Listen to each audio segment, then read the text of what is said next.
এবার শেষমেশ সৌম্য সরকার বাদ চ্যাম্পিয়ন ট্রফির জন্য খেলতে যাচ্ছেন লিটন কুমার দাস। হ্যাঁ দর্শক, তার ওই বিস্তারিত জানতে ভিডিওটি না টেনে শেষ পর্যন্তই দেখতে থাকুন। বাংলাদেশ দলের চ্যাম্পিয়ন ট্রফির যাত্রা নিয়ে বেশ অনেকটাই আলোচনার পর সৌম্য সরকারের ইনজুরিটা এখনো ধোঁয়াশা তৈরি করেছে। সৌম্য সরকার পুরো বিপিএল এ যেভাবে খেলতে পারেনি কারণ ইনজুরিটা তাকে ভুগিয়েছে। তবে বিপিএল এর কিছু ম্যাচে তিনি নিজের সেরাটা দেওয়ার চেষ্টা করেছিলেন। তবে শেষ পর্যন্ত এক ম্যাচে মৃত্যুজয়ের বল হাতে আঘাত পাওয়া সেই সৌম্য সরকার যেন মাঠে গড়িয়ে পড়েন, কাঁদতে থাকেন এবং ড্রেসিং রুমের দিকে চলে যান। এর ফলে সৌম্য সরকারের চ্যাম্পিয়ন ট্রফি নিয়ে ভবিষ্যৎ অনিশ্চিত হয়ে পড়েছে। তবে আপাতত সুখবর, সৌম্য সরকারের ইনজুরিটা বেশ গুরুতর নয়, তিনিও দলের সঙ্গে যাবেন দুবাইয়ে। তবে শেষমেশ আবারও সুসংবাদ পেতে যাচ্ছেন লিটন কুমার দাস, কেননা এই সৌম্য সরকারের পরিবর্তে এবার লিটন কুমার দাস যাচ্ছেন চ্যাম্পিয়ন ট্রফির জন্য দুবাইয়ে।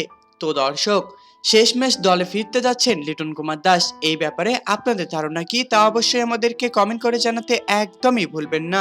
ধন্যবাদ।